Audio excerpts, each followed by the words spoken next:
Hello, and thank you for listening to Renewables, a podcast by BioStar, which aims to explore the current and future energy landscape in America.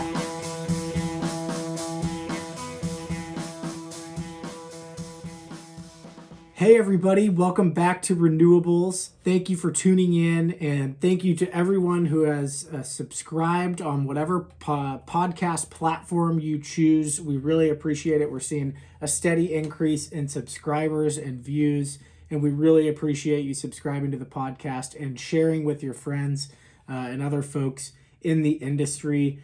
Welcome back to another episode of Renewables. I am still in my home office. If you're watching on YouTube, working from home, new baby is here, and we're about a month into that, so that's been really fun. But we're really excited about our guest this week, Morgan Smith, who is the program director and director of communications for the North American Sustainable Refrigerant Council. NASRC. And Morgan, there's a lot of big words in our show notes today that you're going to help me understand. So the name is kind of a mouthful, but NASRC. And we're going to talk about hydrofluorocarbon refrigerants today, which is so cool.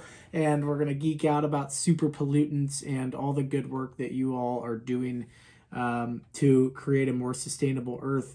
Morgan, thank you so much for coming on the show. Yeah, thanks so much for having me, David. So hopefully I got your title correct. I want to make sure.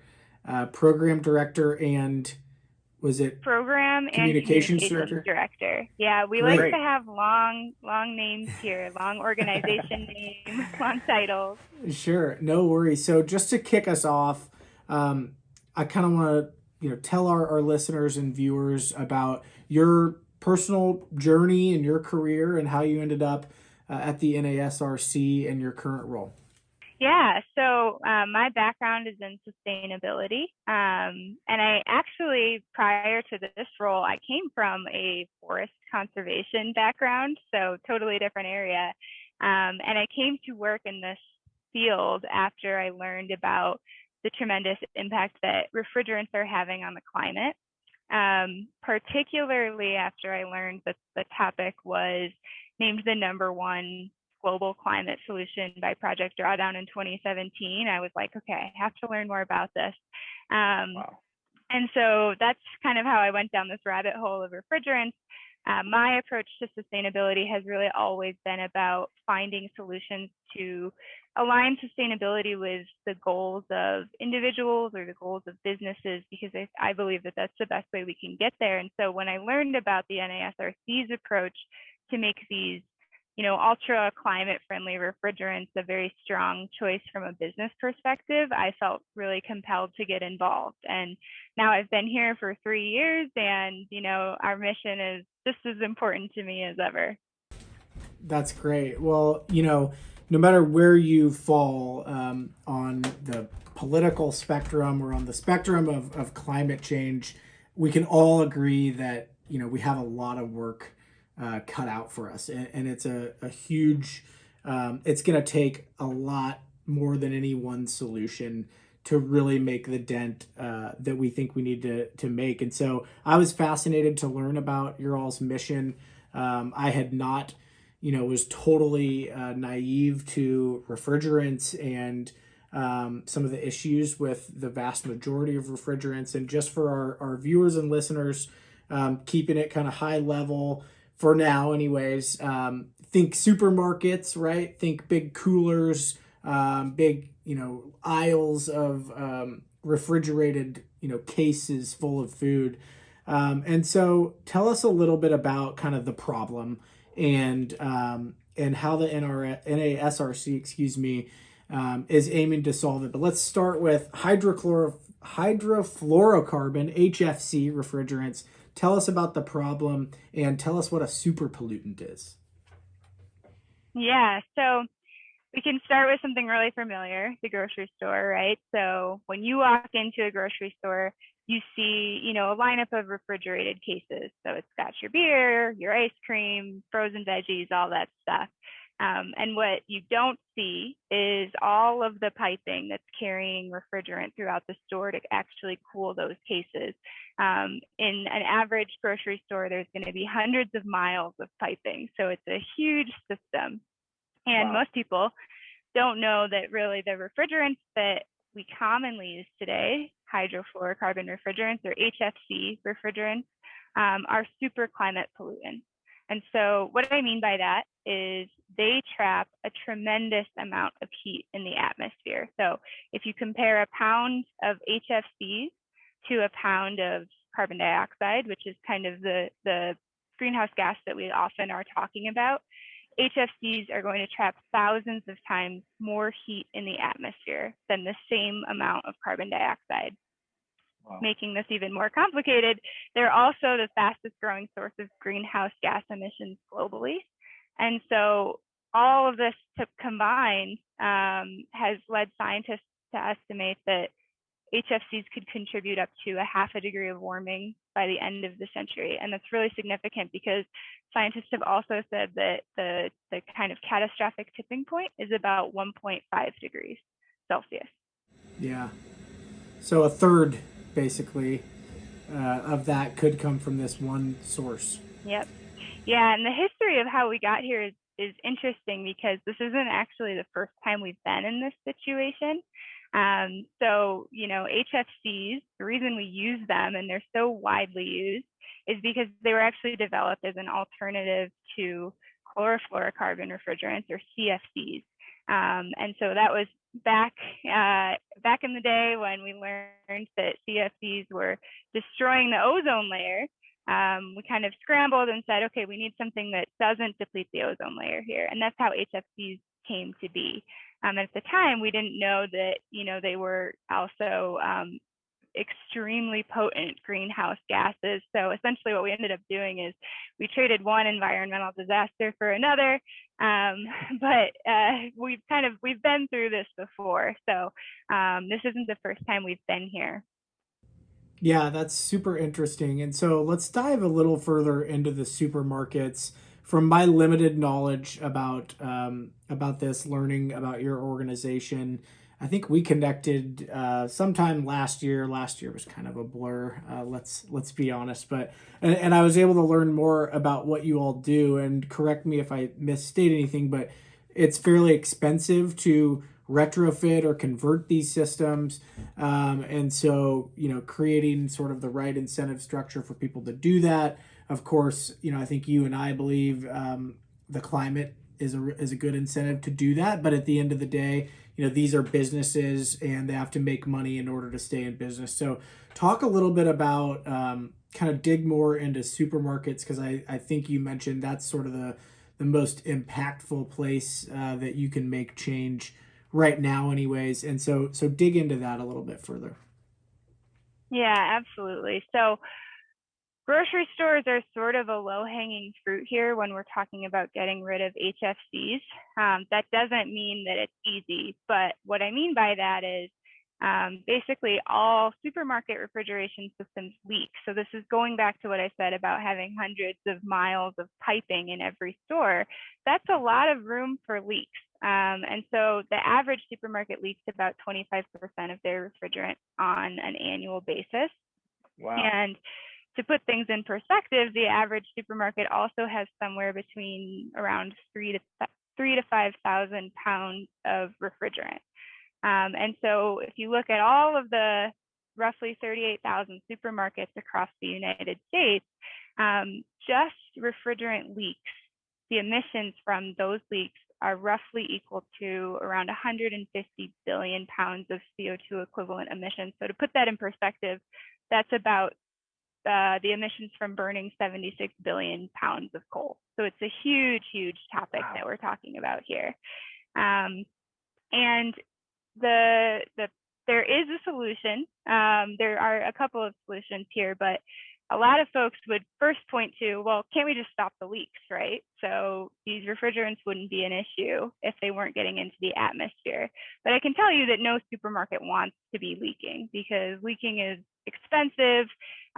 There's a lot of paperwork involved, a lot of maintenance and regulatory compliance. So no supermarket wants to be leaking. And there's some supermarkets that have shown a lot of leadership in this area. There's a program called the Green Chill program that's all about reducing leak rates. But at the end of the day, we need to look to refrigerants that aren't going to be as harmful once they are released into the atmosphere, recognizing that we're probably not going to ever stop supermarkets from leaking entirely. So that being said, our organization focuses specifically on a class of refrigerants called natural refrigerants.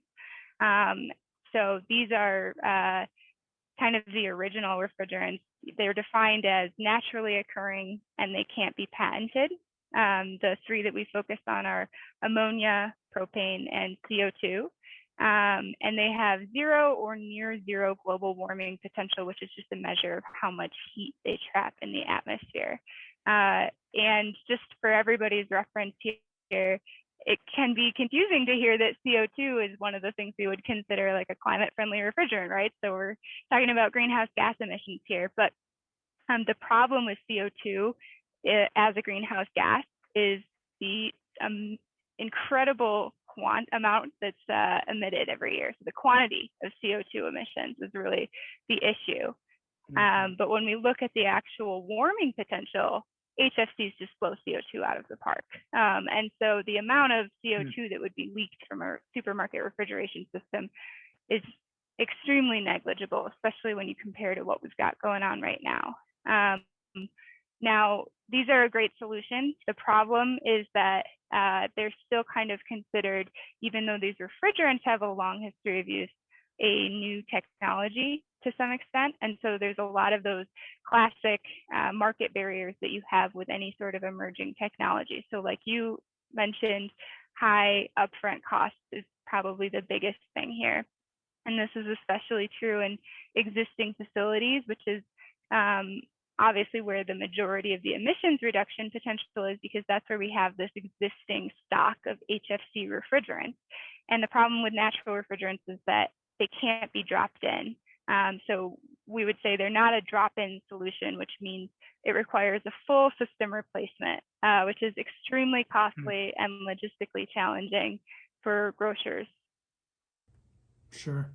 Yeah, you almost have to be, looking at, I actually, have some friends in the grocery business, and they have a pretty consistent, kind of 3 to 5 year capital plan of when they're going to remodel their stores. So is that when you typically see stores adopt this type of technology, is or like a new location or a total store remodel? And my follow-on question is that, and forgive me, I don't think you mentioned, but you said 38,000 grocery stores in the U.S., which is more than I would have thought, but we got to eat, right? And so what percentage roughly of those stores have actually adopted these natural refrigerants, and where do you see that happening? Is it on the new builds and the retrofits, or is anybody aggressively actually going in and doing this? Yeah, so less than 2% of those stores have actually installed an HFC-free natural refrigerant system. So we're talking a very, very small amount. And for your question about, are those mostly new builds, mostly retrofits or remodels, it's really primarily new builds, because though there are still challenges associated with natural refrigerants in a new store build, they're much less extreme than they are when you're looking at an existing facility, because you don't have to rip out a whole system that you typically wouldn't be ripping out. Sure. Where there is an opportunity in existing stores, you mentioned kind of the remodel cycle that your friends in the grocery industry were sharing. That is kind of what one of the things our organization is looking at right now is there an opportunity for what we would call like modular solutions for natural refrigerant technologies that could be installed in an existing facility during the usual equipment replacement schedule. So, maybe they're going to replace a lineup of cases, and maybe there's an opportunity to replace those cases with some self-contained natural refrigerant cases, for instance. So our organization is all about trying to make natural refrigerants a feasible business choice for supermarkets, so that at the end of the day, if they want to use natural refrigerants, they don't have to worry about things like upfront costs. Other barriers that are unique to natural refrigerants are there's challenges around technician training. So the service workforce is shrinking. It's that workforce is aging out. And then, so they're already kind of stretched thin. And then you have these new technologies that use refrigerants with very unique properties. And so there's this challenge around making sure that all of them are trained up and qualified to actually install and maintain this equipment and these systems. So that's one of the areas we work. And then another area is generally around data and kind of technology advancement. So understanding how these different types of equipment perform, what are the ongoing costs for things like energy and maintenance, and then also where are there gaps in technology availability. So again, going back to kind of these modular solutions where you could slowly transition an existing store over time, and how do we help accelerate bringing those solutions to the market so that supermarkets have options right now so that they can actually utilize them in their usual equipment replacement schedule, which is going to be a lot more cost effective. Sure. So I'm interested to dig a little more into what you all actually do to sort of make that happen.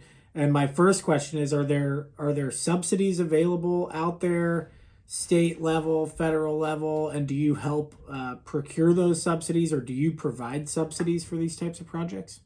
Yeah, that's a great question. So there's a small amount of funding programs available in the US right now. But that's one of our biggest areas of focus right now is developing and coordinating incentives.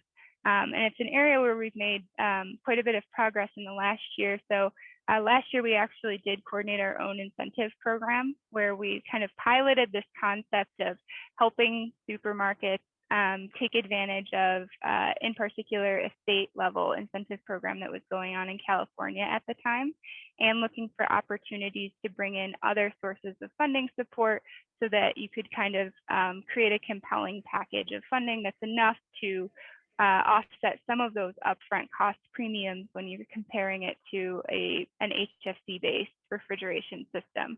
And so we were actually able to coordinate 13 natural refrigerant projects and almost $0.9 million roughly dollars of incentives to help get some natural refrigerant projects off the ground. So it was kind of a proof of concept. Looking ahead, though, that was just in the state of California, and we're really looking to see how can we scale funding support at a national level, because that's where we see this opportunity to really accelerate the adoption of natural refrigerants. And you see some of these other barriers fall away when that happens. And so right now we're looking at the utility level, incorporating basically refrigerant emissions into utility goals so that they could expand their programs to not only incentivize for energy efficiency, but also for those greenhouse gas emission savings. And this is happening at a legislative level already in California. There's also a mandate that the utilities need to look at this in Washington. So we're starting to see this already kind of emerge. At a state level, we are looking still at opportunities for funding from the state. So California, again, was an example here. Delaware also has a state level incentive program. But then the big thing here is that at a federal level. So we're looking at things like tax credits for natural refrigerant technologies, as well as things like carbon offset credits. So being able to generate revenue for the sale of carbon offset credits, specifically for using natural refrigerant technologies. So it's emerging, but they're not necessarily widely available at this point.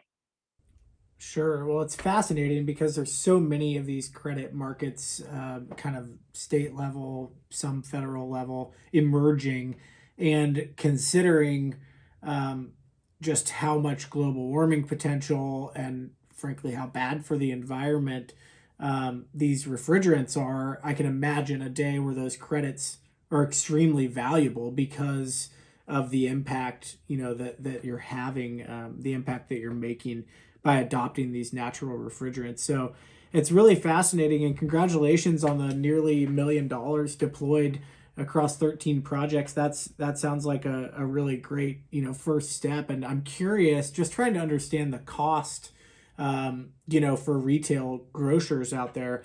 So if you did, around 900,000 to $1 million across 13 projects, and don't mean to put you on the spot, this was not in our show notes, but roughly how much, were you able to cover from a capital standpoint of those 13 projects? Did you pay for 50% or 30%? Or I'm just curious. It's a very small portion. So Okay.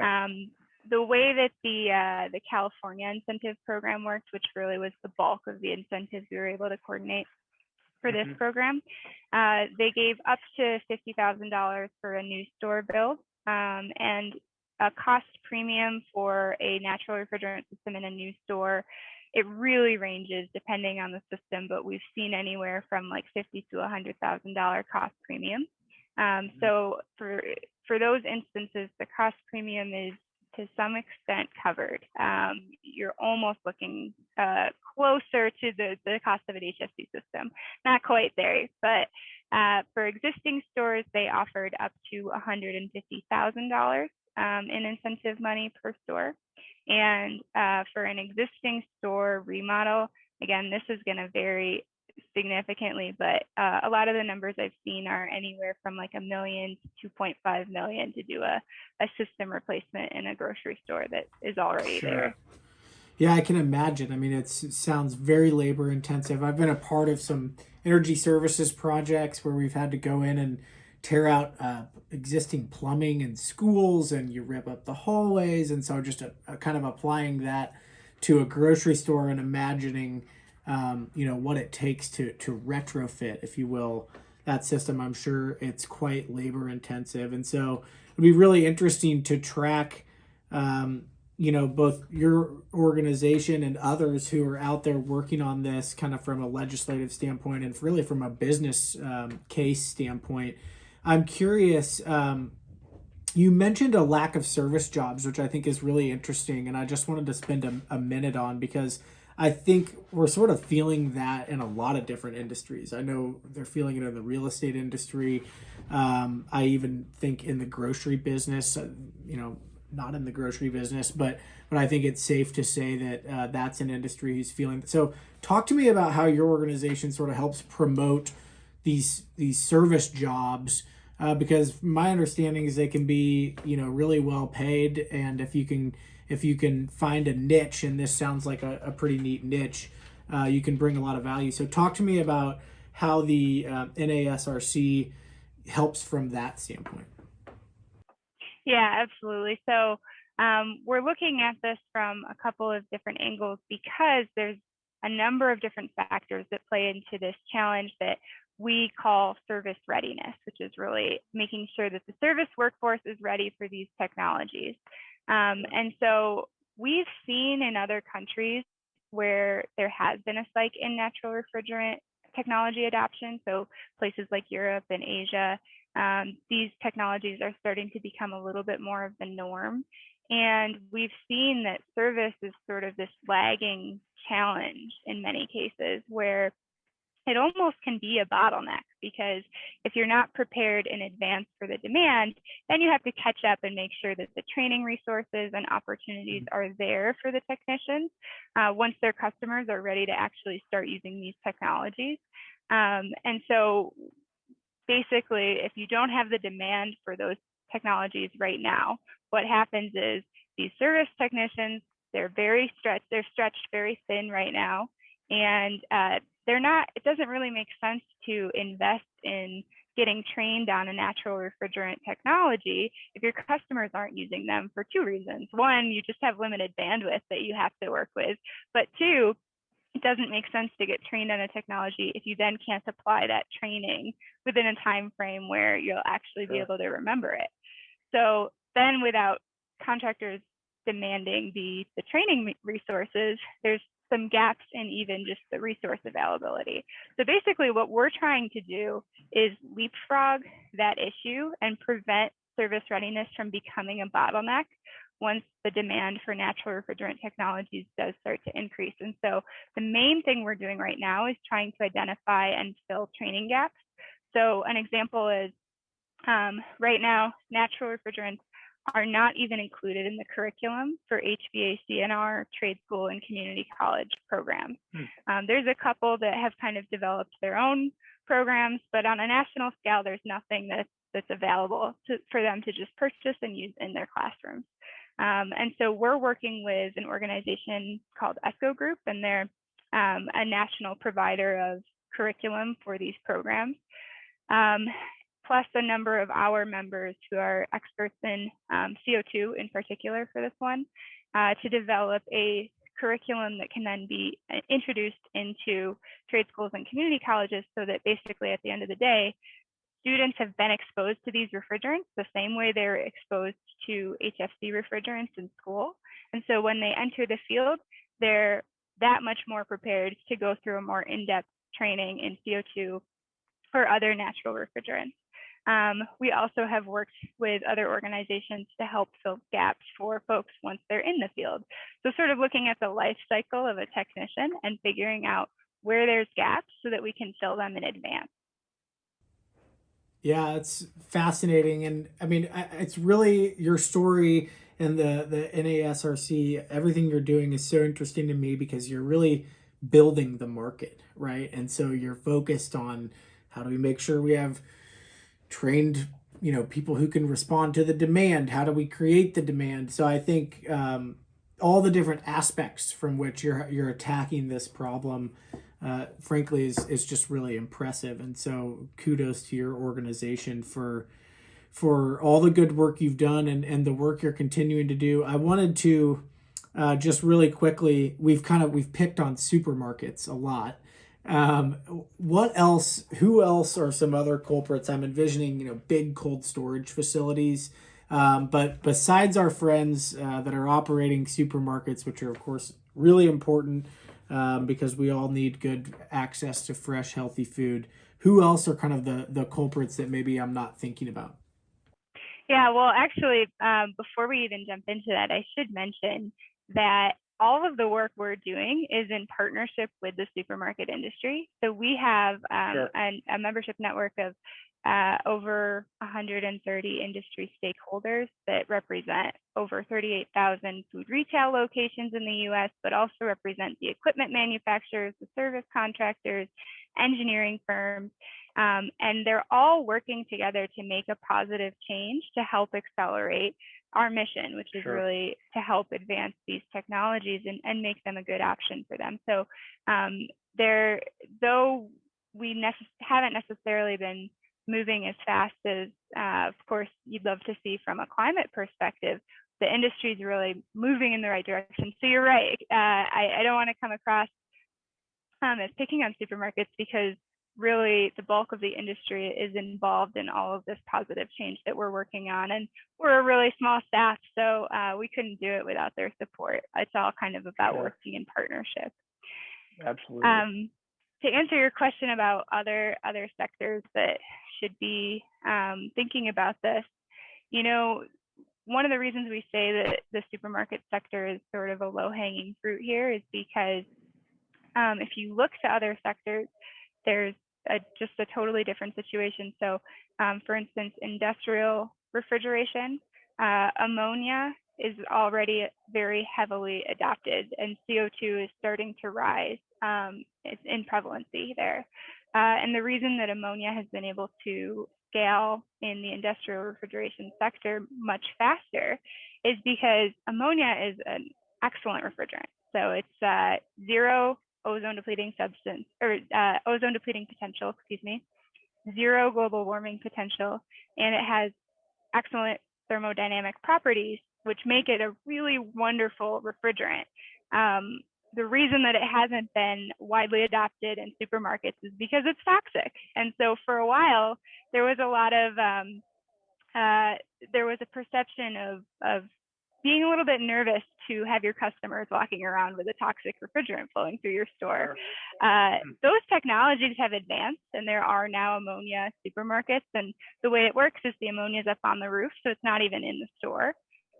Plus, we've got these safety standards now that make them very, very safe to use. So that's no longer a concern. However, the industrial sector doesn't have to worry about customers walking through their floor. And so ammonia has already been widely adopted there. On the flip side, if we look at air conditioning, that is quite a big area for emissions. However, the technology is not there yet. And so that area is much more of a challenge in terms of having viable technologies that can use these natural refrigerants. And so supermarkets sort of fall in this sweet spot of they have these market barriers. Right now, it's a huge challenge for supermarkets to move in this direction without some support to actually address these challenges. But the technology exists. There's viable technology already available. It's already widely adopted in other parts of the world. We just have to get the US caught up. Sure. And so as we kind of start to wrap up, I'm just curious, there's a new administration in Washington, D.C. I watch the stock channel all day. All they talk about is ESG investing and sustainability. And there's no doubt we're sort of in the middle of this wave. So is there current or pending legislation from a federal standpoint that's going to, sort of press the issue here? I'm sure you all have your finger on the pulse of that. So what do you think that looks like now and kind of, over the next several years? Yeah, so there is just recently, but for a long time in the US, there was kind of just an absence of any sort of federal regulation to address HFCs. There is an international agreement as well. It's part of the Montreal Protocol, which was the global agreement that phased down CFCs, those ozone depleting substances. So the Kigali Amendment to the Montreal Protocol is an international agreement with a timeline for the mandated phase down of the production and consumption of HFCs on a global level. Historically, the US has not ratified the Kigali Amendment. We still have not, although President Biden did issue an executive order to direct the Senate to start preparing for the ratification of the Kigali Amendment. So I expect we will see that. But more importantly, with the COVID relief bill that was signed into law last December, there was actually a federal HFC phase down law called the American Innovation and Manufacturing Act that was signed into law as part of that. And what's important here is that the phase down mirrors the schedule of the Kigali Amendment. So for all intents and purposes, that amendment is now adopted here in the US. And what that does is it's an 85% phase down over the next 15 years. So it's a step in the right direction. And it's certainly, it's part of the reason that there's an opportunity right now to make sure that as this transition starts to pick up, it's feasible for supermarkets to actually use these really climate-friendly refrigerants. But the other thing is that this policy isn't necessarily going to get us there fast enough. And so while it's a great step, we're not confident that without having kind of like a stakeholder-driven effort to help address these challenges and kind of have a grassroots approach, we're not confident that we'd get there fast enough. So it takes both, I guess, is what I'm saying. Sure. Well, that's where the NASRC comes in, and again, kudos to you and your small but mighty team. You all have a lot of really interesting irons in the fire, if you will, and it sounds like it sounds like you're really on the right track. Morgan, please tell our listeners and viewers, how can they find you online? How can they find more information about the NASRC? There might be some folks in the grocery business who are interested in membership even, so I hope this connects some dots for some of our listeners and viewers. But please make sure you let them know what's the best way to find you all online and find out more information. Yeah, so our website is, don't worry, we don't spell out our full name. It's our acronym. So it's www.nasrc.org. And you can find all of our information on there, our contact information as well. You can also reach out to us at info@nasrc.org. So if you've got questions about how you can get involved, how you can make a difference in this in your personal life, or if you just want to support our work, I will put a plug in. We are a 501c3 nonprofit, and so we are a small team working with limited resources, and so when folks want to support, it's always very appreciated. Absolutely. Well, thank you so much for coming on the show. I hope you'll come back at a later date and give us an update on how things are going. Congratulations on all the good work you've done thus far. It sounds like from a legislative standpoint, the wins are kind of behind you. So I hope you'll come back on the show and keep us updated. And thanks again to Morgan Smith, the Program and Communications Director for the North American Sustainable Refrigeration Council. Thanks so much. Really enjoyed this episode. Thanks so much, David. Really appreciate the opportunity to come on the show. All right. Take care. You too.